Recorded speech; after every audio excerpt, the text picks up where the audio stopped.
Michael Jordan versus LeBron James in the GOAT conversation. LeBron addressed it himself with our Rachel Nichols. Let's listen to the King. The debate's going to happen. Y'all can talk about it. I'll talk about it with my guys when we at home, our friends and all that stuff, but I'm not going to give it to y'all. I'm not going to do it. I'm not going to fall for it. You guys know how much I love Michael Jordan. I wear number 23 because of Michael Jordan. When I first got my first pair of Jordans, you couldn't tell me nothing. So y'all can do the debates. Y'all can figure that out. Challenge accepted, LeBron James. He wants us to figure it out. He wants us to have the debate, so we will. Now, you and I have been arguing about this passionately for years and years now. But what we decided to do is put emotions aside and decide on some criteria that could measure the GOAT. And here are the 5 criteria that you picked. Scoring titles, NBA titles, MVPs, Finals MVPs, and Defensive Player of the Year. Why did you pick these 5 categories? They establish dominance and they're not emotional. We're not upgrading or downgrading teammates. We're not talking about the number of teams or coaches somebody played for. We're talking about who's the greatest basketball player of all time. And in order to get to that, you have to hit those 5 marks. If you're winning championship, if you're winning Finals MVP, if you're winning scoring title, if you're winning Defensive Player of the Year, if you're winning those awards, now all of a sudden you go into a different echelon of all-time greatness. And this criteria was not available clearly earlier when the NBA was established, but that is a great metric for everybody out there when you want to have the conversation about who's the GOAT. Take those 5 categories and slot the players in, not the other way around. And that is exactly what we are going to do here today. Now, one thing that's interesting about these 5 categories is no human being has ever achieved all 5 in a single season. However, there are 4 people that have achieved 4 of the 5 GOAT criteria in a single season. Michael Jordan has done it 4 times. We have Shaq, Hakeem, and Kareem. Jalen. Since they've been keeping stats, these are the greatest individual seasons of all time. Those terrific performers, and look, was a big man's game. 3 of those 4 are centers. Notice that, and they did it each one time. Michael Jordan, a 6'6" guard, did it 4 times.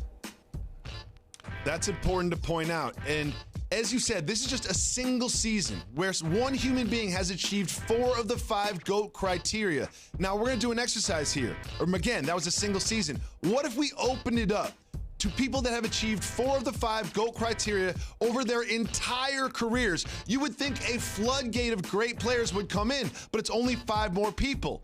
Kobe, Wilt, Durant, James, and Robinson. Your thoughts? This is where you start talking about some of the most explosive players that ever played in the NBA. And think about it. Of this criteria now, only 9 basketball players to ever wear the Jerry West logo on their chest have been able to achieve 4 of these 5 categories at some point in their career. At some point in their career. That is outstanding for the players involved. It's also important to point out that players like Wilt Chamberlain and Bill Russell didn't have the opportunity to win some of these awards. But, Jalen, there's one human being standing on this planet over the course of history that has actually achieved all 5 of the GOAT criteria over the course of their career. And it's not going to be a surprise exactly who that is. That is Michael Jeffrey Jordan. But it's not just the fact that he did it, it's the quantity of times that he's done it. Take a look at this, Jalen. Your thoughts? Sometimes I dream that he is me. Not only did he achieve all 5 at some point of his career, Jacoby, it ain't like Defensive Player of the Year where he just did it once. He was the scoring champion 10 times. In 6 of those years, his team won the championship. The scoring champion who also won the championship that year. Michael Jordan was the Finals MVP 1, 2, 3, 4, 5, 6 times. His team won the championship. That means each time he was the dominant force. Oh, also he won 5 MVPs.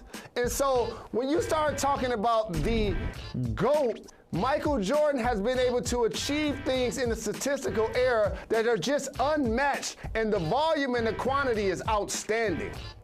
Absolutely, and we both know that there's no perfect way to decide this, and that's why it gets debated so heated in barbershops and conversations over time. And one thing that's important to identify during this particular conversation is not every player had the opportunity to win Finals MVP or Defensive Player of the Year because those awards were established later. So one person that we definitely want to highlight, along with Wilt Chamberlain, is a gentleman by the name of Bill Russell. Bill Russell had 11 titles in his 13-year career, and look at those other accolades. They named the Finals MVP after him. Jalen, respect Bill Russell. And you can't have this conversation without mentioning Magic, Bird, Tim Duncan, and Kobe Bryant, who are going to round out anybody's top 10 or top 12 list. But this list right here for the young people, when you start talking about all-time great achievements, that gentleman right there is the king of all kings. 11 championships in 13 years. And if they had Defensive Player of the Year, he would have not only won it so many years, that should also be named after him, along with the Finals MVP of the NBA. And one thing I also want to say about Bill Russell is he averaged like just below 20 points a game. Like, he wasn't a true scorer. He just affected the game so much with defense and rebounds. And he played 13 years and won 11 titles. That cannot be downplayed. Now, Jalen, we know this is not an exact science, but we've established this criteria. We've sort of adjusted for eras. And when it comes down to it, when you compare Michael Jordan and LeBron James, given these criteria, it's not even close. Your thoughts? And that's why LeBron still has more work to do. Thanks for watching ESPN on YouTube. For live streaming, sports, and premium content, subscribe to ESPN+.